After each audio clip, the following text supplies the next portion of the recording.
May caller tayo, nasa kabilang line. Hello? Hello po. Hi! Sino to? Si May po. Uy, May! Opo, hello po, Papa Jack. May motor, dupa ka. Asan ka ngayon? Sa Marikina po. Saan ka sa Marikina? Sa may Riverbanks po. Andiyan ka ngayon sa tabi ng mga kalabaw? Ay, hindi po. Asan dyan? Sa may labas ng Riverbanks Mall po. Dyan bahay ninyo? Hindi po, nandito lang po ako. May landline ka dyan ngayon? Po? May landline ka? Oh, yes po. Sige. Ato. Ba't ka nga pala napatawag, ate? Love problem? Estudyante ka ba? Hindi po. Ano ka? Working na po. Anong work mo? Dito sa may bazaar po. Social bazaar. Gano'n ka lang? Anong work mo? Bazaar. Po? Wala!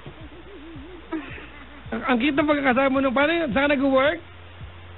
Sa may Riverbanks po, bazaar? Oh, yan. Bazaar. Bazaar. There was never an us. Apo. Opo daw. May asawa ka na? Wala po ngayon. Lumayo ko sa kanila eh. Kasi maingay po dun sa pwesto. Sabi ko may asawa ka na. Wala. Wala po. Wala. Sorry. Kasi kung yung asawa mo nilayuan mo ng pwesto, baka paglapit mo. Ano po medyo malabo. Sige ate. Ano ang paglilingkod ko sa'yo? Parang payo lang. Okay, sige. Sabi mo lang sa akin yung parang problema mo din. Ay, sige, payo po. Talagang payo. Totoo na yan. Totoo na po. Sige. Gora Bells. Kasi nagkaroon ako ng boyfriend. Boyfriend. Tapos? Opo. Tapos, yung guy, ano siya, syempre dun sa ligaw-ligaw, madami siyang hindi sinabi sa akin tungkol dun sa past niya. And then, nung nalaman ko, sabi niya sa akin, yung girlfriend daw niya before is namatay, tapos may kahambal. Tapos, yung kakambal daw nung girlfriend niya is may gusto rin sa kanya. Tapos, nalaman ko lang before na wala palang kakambal, wala ding namatay. Walang namatay? Opo, walang kakambal and walang namatay. Tapos, still, hanggang ngayon, sila pa rin. Tapos, ginirlfriend ako nung guy na yun. Yun. Tapos, sabi ko sa kanya, bakit mo ginawa? Sabi niya, sabi niya sa akin, kasalanan ko bang minahal kita? Yan! Hindi kinilig ka. Siyempre naman po, pero siyempre masakit sa part ko. Tanga. Yan po. Tuloy. Tapos hanggang ngayon, parang last night lang kami talaga nagkaroon ng closure na sabi niya, sorry sa lahat ng nagawa ko. Kasi nung time na nalaman ko na hindi namatay, tsaka walang hambal po, parang nakikipag-break ako. Tapos, dinidayin niya pa nung una. Sabi niya, di daw totoo yun, ganyan-ganyan. Tapos, sabi ko, hindi, alam ko na lahat. Tapos, sinat ko pa nga yung girl, pero hindi ako na-replyan. Tsaka nalaman ko na rin. Kasi, sinabi na rin sa akin nung insan niya. Tapos, yun po. Nung last night, nagkaroon kami ng confrontation. Then, medyo nagkaroon ng sakitan. Physical? Opo, nasampal ko siya kasi syempre... Okay lang yan, naka-escort ka. Siya ba naka-escort din? Hindi nga po eh. Yeah! 1-0! Yeah, congrats. Maintindihan mo yan, di ba? Oo. Diba? Yun po, medyo... hindi siya medyo, talagang nasampal ko siya. Siguro... more than 10 times. Kasi sabi ko, masakit eh. 10 times.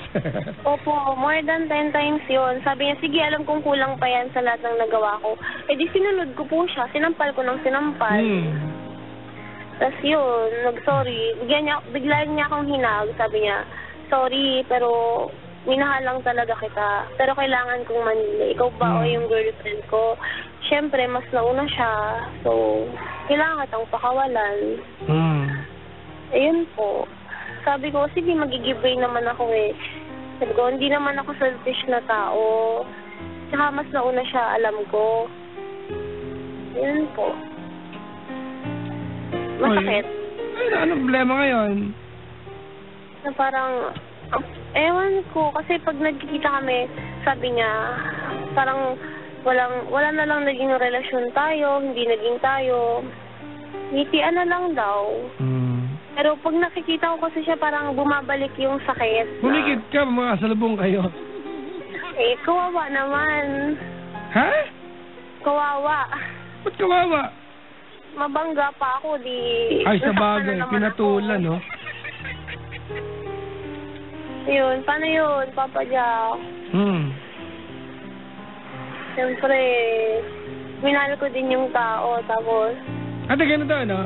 I honestly think you don't have any problem anymore. Kasi naghiwalay na kayo last night. So, wala nang problema. There's nothing to solve. Eh, by the way, you did the right thing na makipaghiwalay sa kanya. Or, kasi hindi ko alam kung nakipaghiwalay ka o pinili niya yun at wala kang choice. But, whatever it is, naghiwalay kayo last night. Opo, nakipaghiwalay talaga kasi ayoko naman na makasira ng relasyon kasi hindi pa alam ng girl yung tungkol sa akin pala. So far, wala pang alam yung girl.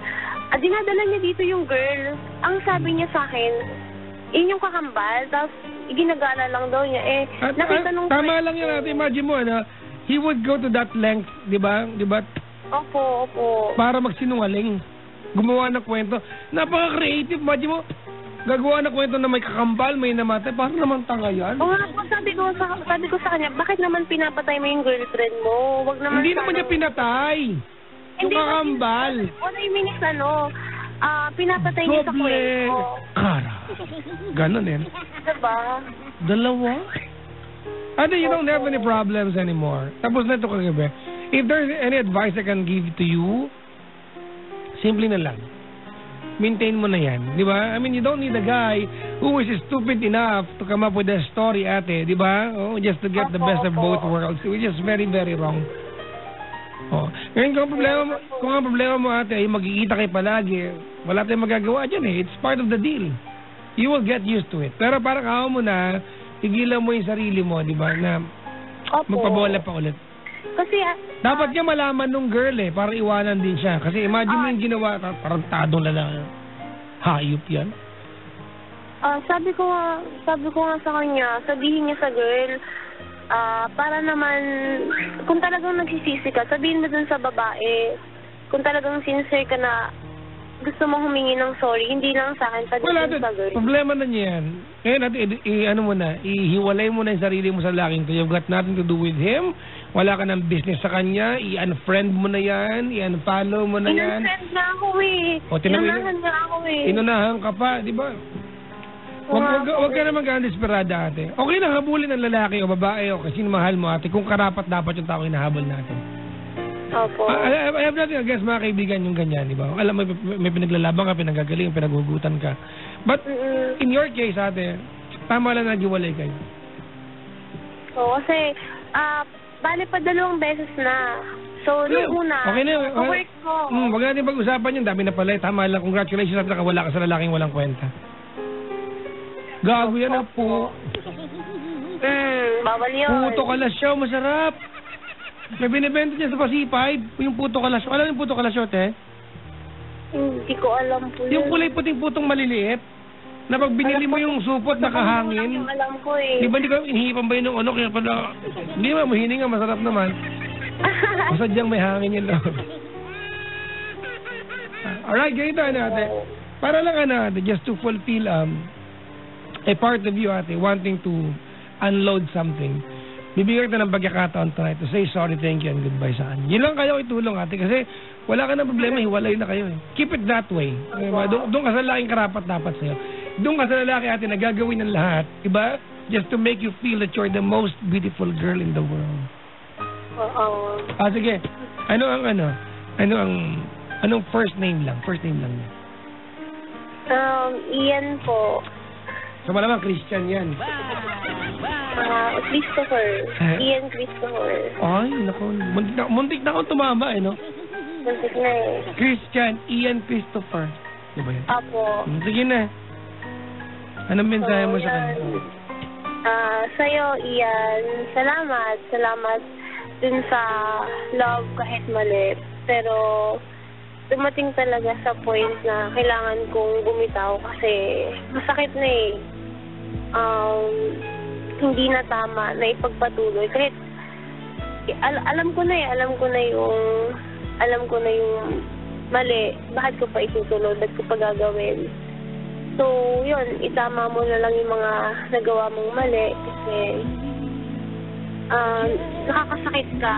Nakakasakit ka ng feelings. Hindi lang ako, what more kung malaman pa ng girlfriend mo na nagloloko ka. Salamat ka lang, mabait akong tao kasi kung alam mo yun, kung nalaman, naiyak ako, grabe. Sige lang, umiyak ka lang. Huwag ka lang nagtalon sa ilog ha, marami diyang janitor fish. Okay. Di ba Marikina, marami janitor fish dyan ha? Opo. Yan kung... Kakasipsupin ka nila. Kung dadating man sa point na malalaman nung girl yung ginawa mong kalokohan, not once but twice, aminin mo, wag maging totoo ka sa nararamdaman mo. Hindi yung makakita ka ng bago, gusto mo agad. Magstay ka dun sa alam mo kung saan ka dapat. Kung saan alam mo na masaya ka. Huwag mo nang gawin yung mali. Ayun, minahal kita, sobra, pero yung pagmamahal ko, hindi mo nasuklian ng ganun din. Lahat, yun, masakit. Sobrang sakit talaga. Pero, need to let go. Sana, maging masaya kayo ni Judy Ann. Naku, nagbanggit pa. Malamang malaman na to ni Judy Ann. Di ba? Mas magandang malaman niya na. Malaman na rin ni Judy Ann na may kambal pala siya. hindi na banggit na magulang niya sa kanya, anak, may kambal ka na dead. Tapos, kung yung sinabi mo sa akin na problema mo, sana malabanan mo. Ano problema? Baka naman invento na naman yan. Sabi niya, may sakit daw siya sa puso. Minsan huwag ka naman niwala. Parang gago. Sorry mga kaibigan, he is sick. Di ba? Let's all pray na gumaling siya. Di ba? At kung wala, sana wag magkatotoo. Yun nga lang. Sorry kung hindi ako naniniwala kasi kung naka-invento nga siya ng may kambal na may namatay, ano pa kaya yung sakit? To get sympathy, parang... Basta... Hoy! Ian Christopher, hayop ka! Sana lang di niya na po ulitin kasi masakit talaga. Sana wala na pumayag na babae. Tama yung ginawa mo, di ba? He did the right thing. Salamat na lang siya. Talagang mabait po ako kasi kung hindi. Hindi rin. 10 beses mo sinampal mukha mo. Syempre. Pero he deserves that. So okay lang yun. Opo. Nasaktan din ako. Oo naman. Parang kang pinatay pag nalaman mo yan. Yung physical na sakit mawawala pero yung nararamdaman mo deep inside na... Pero minsan hindi rin kasi yung pisang sinampal pag dura niya 4 ng ngipin kasama. So forever din yun. So hindi rin lagi nawawala yung physical na remember brands. Remember sa remember na gusto ko lang. Opo. Ayun. Basta, sana lang yung ginawa niya sa akin, hindi gawin sa kanya ni girl. Nabanggit mo na Ate Judy Ann. Tuloy mo na. Maka girl ka pa dyan Judy Ann. Kasi masakit talaga. As in, sobrang sakit. Yan, basta mga from 1 to 10, anong level ng pain? Po? From 1 to 10, anong level ng pain? Kung sa 100% nasa 98. 1 to 10 lang sabi ko, 98 ka pa. 1 to 9.8. Oh, ganun. Sige, 9.8. Kasi yung Shala, 0.2, medyo kinakaya ko pa. May Kaya ko 0.2. mag-smile. Di ba? Pagparibad ka, te. Natural yung buko, bagsak. Di ba kang paribad? Pakulot ka, may iba lang. May iba lang doon. Paano ka? Wade, ganun, Keme. Salamat sa pagtawag, May, ha? Sige, thank you din. Uulitin ko at you don't have any problem anymore. Di ba, it's no longer a problem kasi nag-break na kayo kahapon. Masakit lang yung realidad mo ngayon. Pero pag nakikita ko kasi siya parang masaya na siya Masaya na siya. Ako parang andun pa rin sa nasasaktan ako pag nakikita ko siya. Ate, you'll get used to it. We never really move on, sabi nila. We get used to the pain. I hope you get used to the pain soon enough. For what it's worth, I'd like to tell you, Merry Christmas. Merry Christmas, advance. Tsaka belated, last year. Ay, iba lang. Sige, nakausap last year eh. Inis ako na. Oo nga eh. Salamat sa pagtawag. Okay, thank you din po. Bye-bye. God bless. See ya!